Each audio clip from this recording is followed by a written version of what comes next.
Good morning. This is week 6 of the Cultural Geography of the United Kingdom, and today I'd like to finish with you the discussion of the counties of England. There is the third part left, the West Midlands, and also the southwest of England. Here we have the map of the region called the West Midlands, and actually it's a little bit tricky because one of the counties is also called West Midlands, so it can mean two things: the whole region with 6 counties and this one small county called West Midlands. So other counties here are Shropshire, Herefordshire, Staffordshire, Worcestershire, Warwickshire. I will give you the link on Moodle to the video explaining the names of all the counties of England. I hope you can guess some of the names already, especially the shire thing and the ford thing. Very often they are connected with the rivers and with the river crossings, so the fords. So that's what you have in Herefordshire, Staffordshire, and also some other counties that you know already. So you have the whole video to watch as an extra.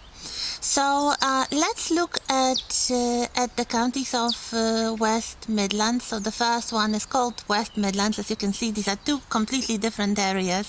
The county is much smaller. It has a few big cities, definitely the city of Birmingham, one of the big industrial cities in England. Other places: Wolverhampton, Coventry, Dudley. These are the towns and cities in the case of Coventry from this county. Birmingham, as you can see here, has this classicist town hall. Never been there. I would like to go one day. Definitely must be interesting. As all cities in Britain are, at least to me. Coventry is the place known for some legends. We will talk about Lady Godiva, the legendary wife of a lord in Coventry, but it also has an interesting rather recent history, so the history of the Second World War, and especially the devastating air raid that the city suffered during the Second World War. One of the places that were destroyed by German bombs was the cathedral in Coventry, and after the war it was not rebuilt. The ruins were preserved as a kind of war memorial. So there is a new cathedral. It was built after the war in a modern style, but the old Gothic church remains as this preserved ruin, as some sort of anti-war memento. Many of the counties in this region are connected with the Industrial Revolution, with the 18th century, the 19th century. We will definitely return to this subject because there are so many interesting places connected to it in Britain. Not only in England, but also in Wales. As you can see, these counties, especially Shropshire, this is a border county, so near Western Wales, Eastern Wales. So some of the relics of the Industrial Revolution can be found there as well. Shropshire. The city of Shrewsbury. There is also an interesting town called Telford. It's actually named after one of the great civil engineers of the late 18th and early 19th century called Thomas Telford, the man who was responsible for building mostly canals.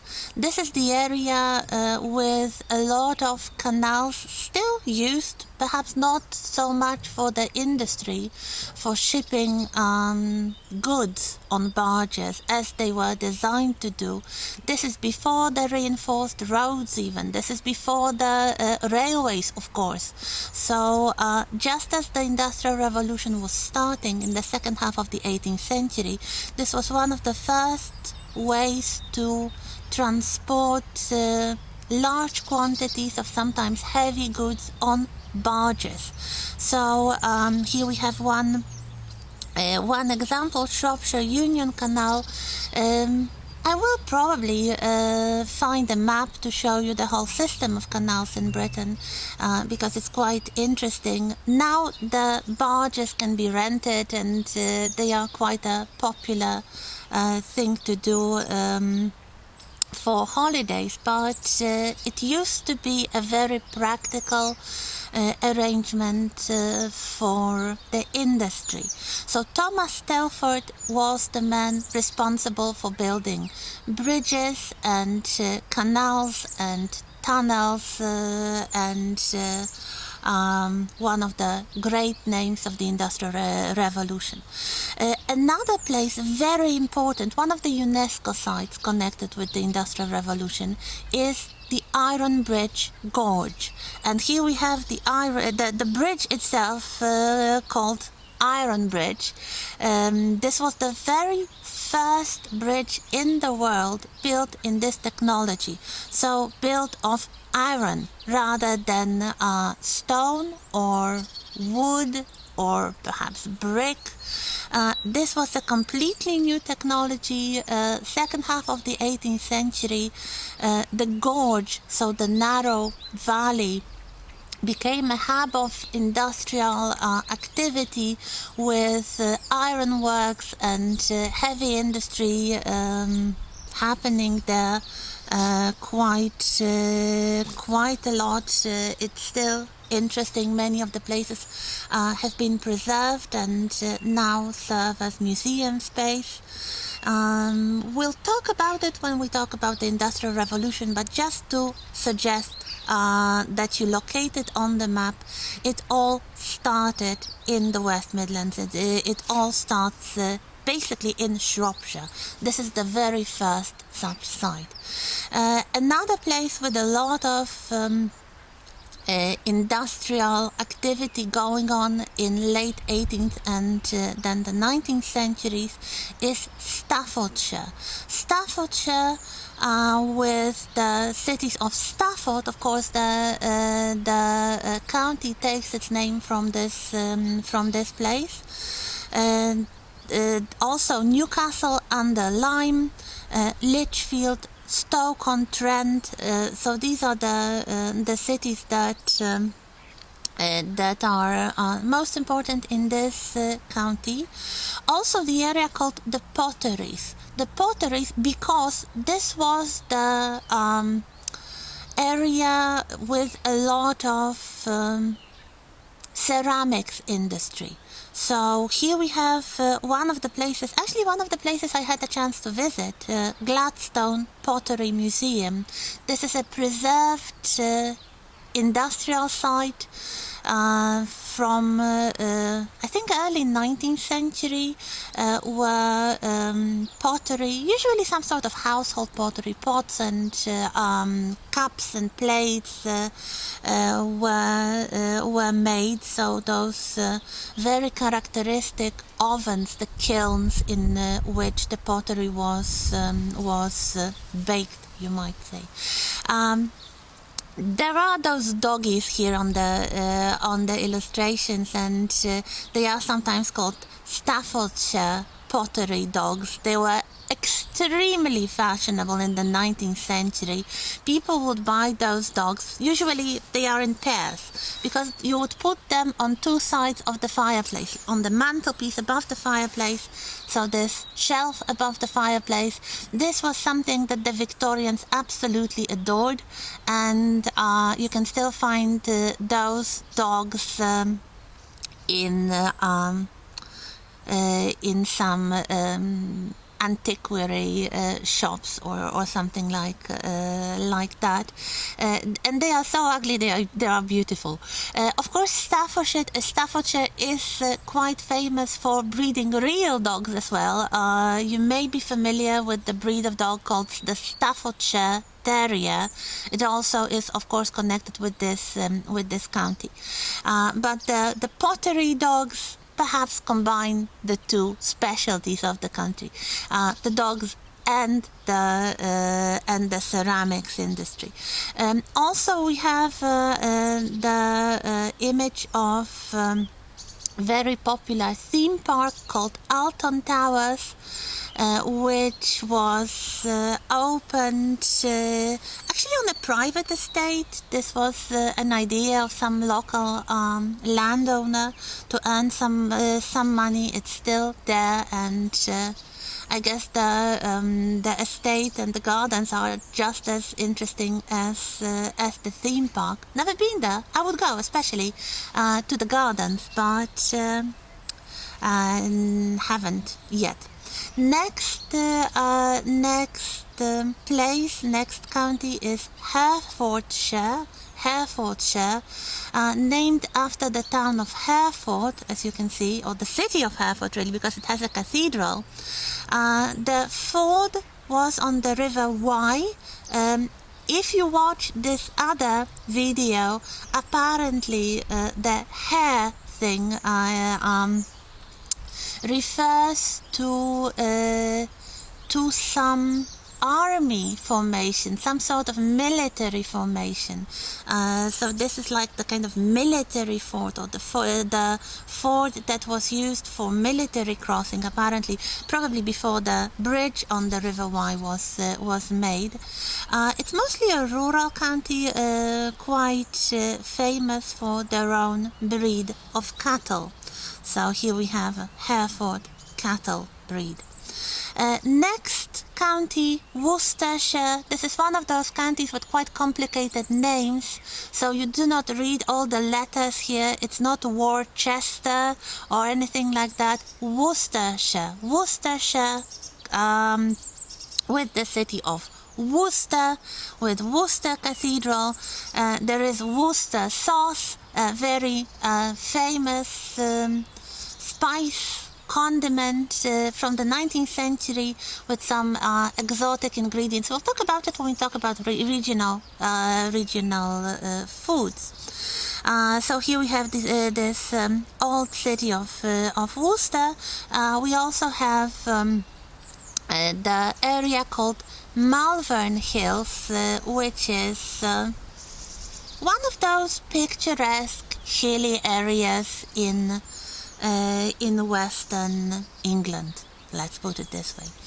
Another county with a lot of cultural and historical interest is Warwickshire. Warwickshire, named after the city of Warwick, famous for the very large and very well preserved Warwick Castle. This was the original medieval castle of the famous Earl of Warwick, the so-called Kingmaker, during the Wars of the Roses. And if you ever visit the castle, which is very interesting, there are basically two moments in history which they are proud of. One is the times of the Kingmaker, and the other period, which is recreated, and many of the interiors, they even have wax figures recreating this moment. And this is the royal visit in the first years of the 20th century of King of King Edward VII, the son of Queen Victoria. He visited the castle because the Duchess of Warwick was one of his mistresses.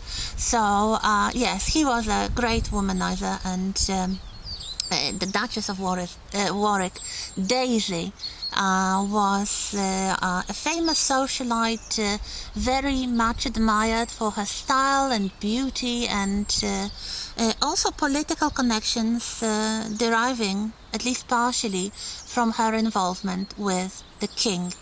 So here we have Warwick Castle. They sometimes have those kind of recreated tournaments of knights, so it's interesting. It's a very lively place, a very well preserved castle that used to serve as a local residence as well.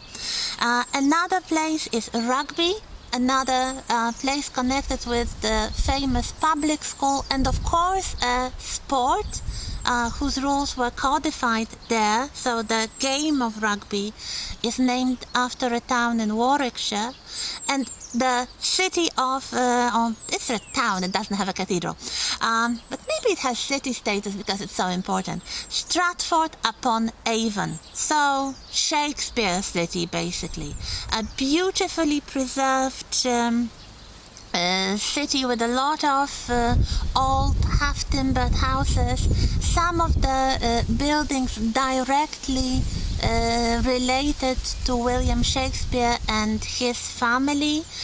There is a house, partially reconstructed house that used to belong to Shakespeare's family in the center of the town. There is a theater, of course, in this typical Elizabethan style. There is a church which was connected with Shakespeare's family and where eventually he was buried. Very close to the center, there is also a house, a big cottage really, with a beautiful garden that used to belong to Anne Hathaway and her family, and she was Shakespeare's wife. So the family home of Shakespeare's wife, beautifully preserved, large cottage with a lovely garden. So here we have those counties in the West Midlands. And next part, the last part in this set is southwest England, with the counties of Gloucestershire, Bristol, Wiltshire, Devon, Dorset, Somerset and Cornwall. So the next one here is Gloucestershire. Again, don't read all the letters. The proper way of pronouncing this name is Gloucestershire, and the cathedral city that gave its name to the county is Gloucester. Gloucester, with beautiful, very well preserved Gothic cathedral and the cloisters. The city itself is also quite interesting. It has the canals. It was an important trading hub in the 18th and 19th centuries, but of course it's really the cathedral that dominates the city. Another important town in Gloucestershire is Cheltenham, not Cheltenham, Cheltenham, and this was the town, a spa town with some hot springs. This was a rival town to Bath in the 18th century. So when the very rich society came to Bath to take the waters, those slightly less well off, let's say the upper middle class, those who could not afford to go to Bath, would go to Cheltenham. I don't think they actually bathed in the waters, or at least it does not survive, at least to my knowledge. But there is a beautiful building from the 18th century in which there was a water pump with the mineral waters, and the holiday makers would come and drink the mineral waters. This is something that really starts in the 18th century, the idea that you can also drink spa water, not only bathe in it.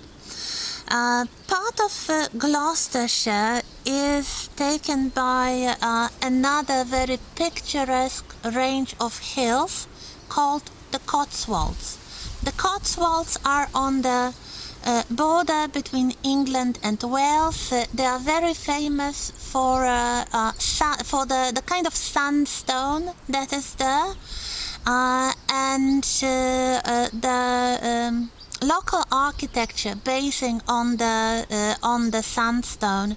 Not only residences of the rich, but even cottages and villages, entire villages, like the beautiful little village of Bilberry, with this rather famous and very beautiful row of stone cottages, if I remember correctly, from the 17th century. So the Cotswold stone is kind of soft, yellowish cream sandstone, which is very popular and kind of dominates the area.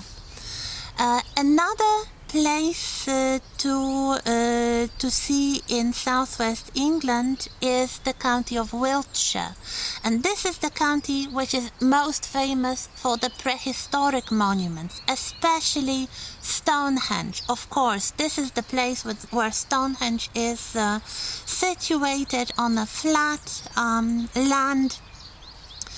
You can actually see it from the motorway, but it's very interesting and it's definitely worth stopping by. Although now you cannot really walk among the stones as in earlier centuries those early tourists could. So the whole mystery and fascination of the prehistoric sites, not only Stonehenge but other standing stones and stone circles, such as in the nearby village of Avebury. There is an Avebury circle with a larger diameter than Stonehenge, but less, let's say, spectacular. There are other places, there are quite a lot of stone avenues and circles and other prehistoric monuments. Another place which is very famous in Wiltshire is the city of Salisbury, with the beautiful Gothic cathedral. So here we have Salisbury Cathedral, one of the very well preserved beautiful Gothic cathedrals in Britain, famous for its own right, of course, but also for the artistic connection, because in the first half of the 19th century it inspired one of the greatest painters, landscape painters of English art, namely John Constable. I mentioned Constable Country in Suffolk, which you may remember, Stour Valley, and this area. But the cathedral was also one of the places he visited repeatedly. He apparently knew the dean of the cathedral, one of the clergymen working there, and he was asked to paint the cathedral many times. So there we go. Also the town of Stourhead. The next county is connected with the city. It's one of the smallest counties because it's only the area of the city of Bristol, and Bristol was one of the cities that really grew rich in the 18th century. Here we have this later 19th century Bristol Museum. We also have the very beautiful and famous early 19th century Clifton Suspension Bridge. built by one of the greatest engineers of the Industrial Revolution in Britain, Isambard Kingdom Brunel, the man responsible for a lot of civil engineering, railway lines and transatlantic steam ships, and also bridges like this one, Clifton Suspension Bridge. As you can see here, rather dramatic and beautiful. Bristol, similarly to Liverpool, which you may remember from last week, also has this dark page in its history, being the place enriched on slave trade. So this is one of the things that of course are not completely swept under the carpet right now. And you may remember recently, was it last year or 2 years ago, there was some sort of a riot in Bristol when one of the monuments of the benefactors of the city, one of the monuments of the landowners who lived there and sponsored a lot of public monuments and public utility buildings in the city of Bristol, was actually taken from its plinth and thrown into the harbor, because the man, like very many merchants and landowners from Bristol, made a huge fortune on slave trade. So this is really what is now remembered perhaps as a dark moment in the history of the city. So there we go, and we continue in a moment.